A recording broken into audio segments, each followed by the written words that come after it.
જાય એવું વાલ છે.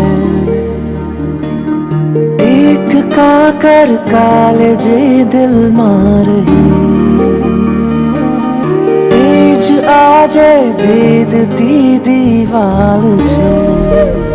પળભરમાં હાથ ઝાલી ચાલતા શીખવ્યું તને, જેણે એ ચાલ્યો જશે.